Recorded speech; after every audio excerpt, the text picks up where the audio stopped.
Tene Brahma Hridaya Adi Kavaye Ruhyanti Yat Surya Tejo Vari Vidham Yatha Vinimayo Yatra Trisado Mrisha Dhamna Svena Sada Nirasta Kuhakam Satyam Param Dhimani. This is Param Satyam. What is that? Janmadya Sayata. By whom Janma Adi, that means Srishti Sthiti Pralaya, is affected. Here's the translation. O my Lord Sri Krishna, son of Vasudeva, all-pervading personality of Godhead, I offer my respectful obeisances unto you.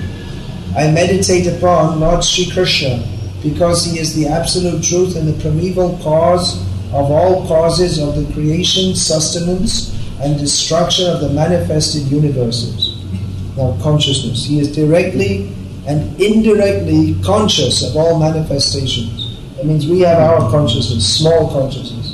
But his consciousness, he is conscious of everything in the spiritual and the material worlds, directly and indirectly, from inside as the Antaryami, from outside as Mahavishnu, directly and indirectly, past, present and future, he knows everything. He is directly and indirectly conscious of all manifestations, and he is independent because there is no other cause beyond him. It is he only who first imparted the Vedic knowledge unto the heart of Brahmaji, the original living being. By him, even the great sages and demigods are placed into illusion, as one is bewildered by the illusory representations of water seen in fire or land seen on water. Only because of him do the material universes temporarily manifested by the reactions of the three modes of nature appear factual although they are unreal. Again, coming to consciousness. We see this material universe as real. It seems to be real, but it's only due to illusion that it appears real. Basically, induce reality of our past experience. Material experience. I therefore meditate upon him, Lord Sri Krishna, who is eternally existent in the transcendental abode, which is forever free from the illusory representations of the material world. I meditate upon him, for he is the absolute truth. So this Srimad Bhagavatam immediately takes us beyond all speculative philosophies, directly to the point. Satyam Param. This is Vyasadeva, after compiling all the Vedic literatures, after compiling Vedanta Sutra, still he was dissatisfied. Vedanta Sutra means, Veda means knowledge, and Veda, ultimately we come to Vedanta, which means the Upanishads. That gives the spiritual jnana. But still, and then he compiled Vedanta Sutra, which is the commentary or the conclusion of all the Upanishads, the knowledge given in the Upanishads. But still, Vyasadeva was dissatisfied. He felt, I didn't directly, actually Narad, his guru, told him, you didn't, why are you dissatisfied? Because even though you compiled all the Vedas, and Veda means Vidya, but the ultimate point of Vidya, as Sri Krishna says in Bhagavad Gita, Vedeshta sarvaraham eva Vedya. In Ved, the Vedya, or the object of knowledge, what is the ultimate object of knowledge is Krishna. But that has not been specifically delineated in one Shastra by Vyasadeva. So Srimad Bhagavatam specifically delineates Sri Krishna as Param Satya in a scientific way. Leela is the, people, they know about Krishna Leela is the, in Dasham Skanda, the Bhagavad. But they don't know how much scientific philosophy is there to support all these points. It's not just some sentiment, nothing at all. Everything, all science you'll even find in Srimad Bhagavatam. What is time? Materially measured, what is time? Time is measured by movement. So Srimad Bhagavatam in the third canto gives the definition of time from the smallest unit, means the time that it takes one atom to cross another atom. That's the smallest unit of time, up to the greatest unit of time, which is the existence of the whole cosmic manifestation, based on movement.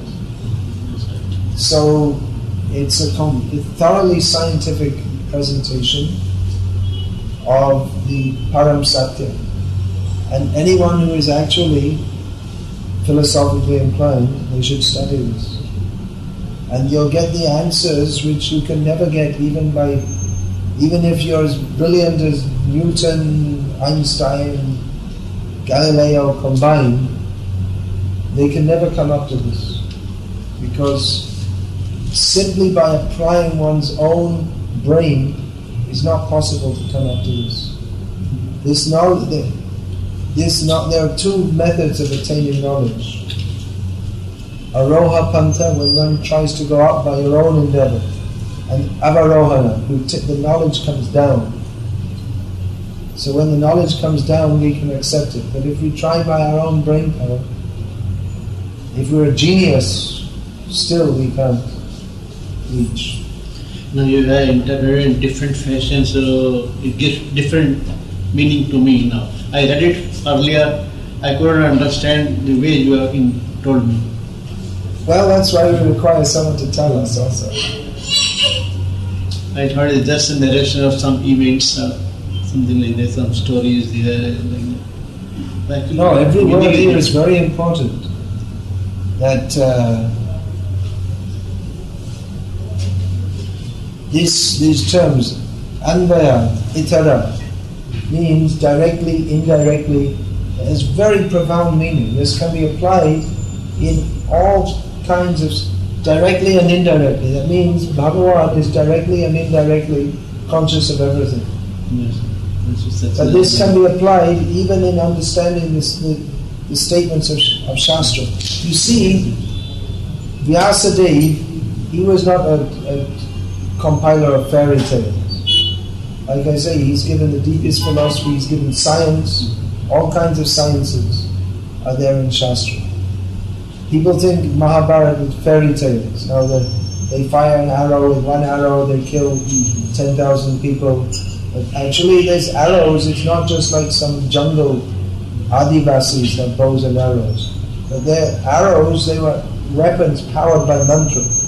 We don't have that science. Because that science requires purity. However expert you are in IT or writing softwares, but you can, mantra shakti depends on, again, consciousness.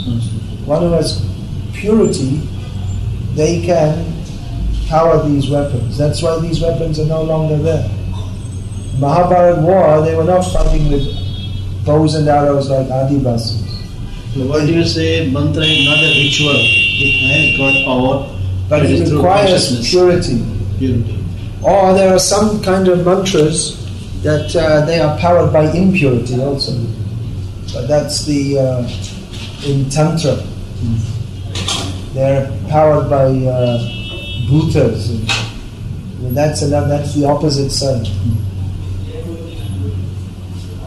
Hare Krishna. You're hiding.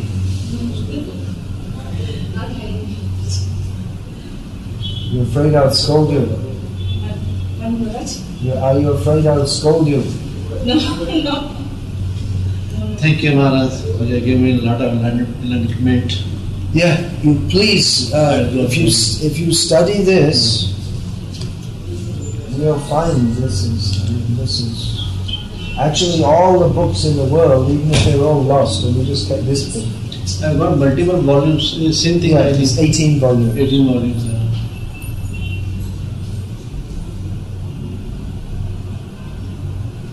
So you're retired? I'm retired from service, not from my activities. No, a man should not retire. This idea that you retire and you become a vegetable, we don't, in Krishna consciousness we don't have any retirement age. Maybe actually, but that's for doing bhajan. Bhajan is also not for sleeping. That means to enter only into the life of Bhanja. But now at definitely this phase of life, one should search for the highest goal. Actually, from childhood, I used to read Veda mantras and mantras. One word, one phrase was there. That's my mom. This is not mine. Yeah. I asked everybody. I am getting all these things from my Jews, and then nobody was able to tell me. Why? Idam Narayana Namama. Hmm. This is for Narayana, not for me. Yeah. Everything is But now I realize that whatever is there is for my use, not for my ownership, not for my possession. The thing is that it's not simply by reading. One has to be trained in the application of these things. Just like in science, you need someone to guide you, and then if it's going to be actually useful, you need to be trained how to apply it,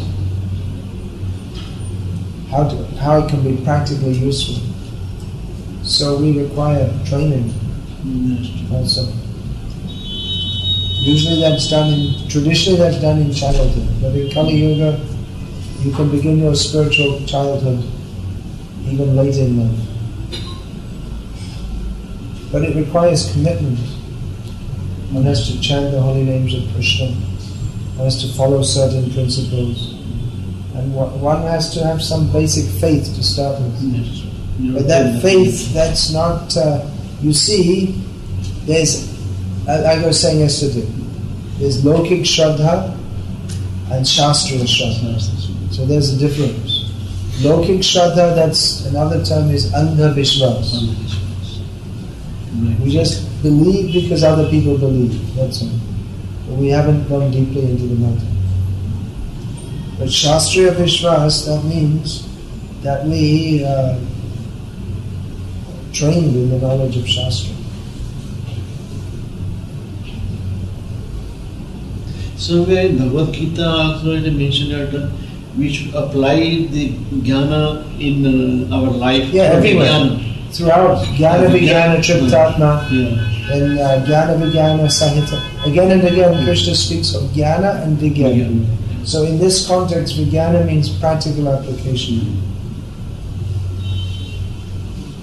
This is a sort of realization like, in my life, whatever jnana I can perceive, it should be applicable. We have to chant Hare Krishna. That's required. Should we go? Thank you.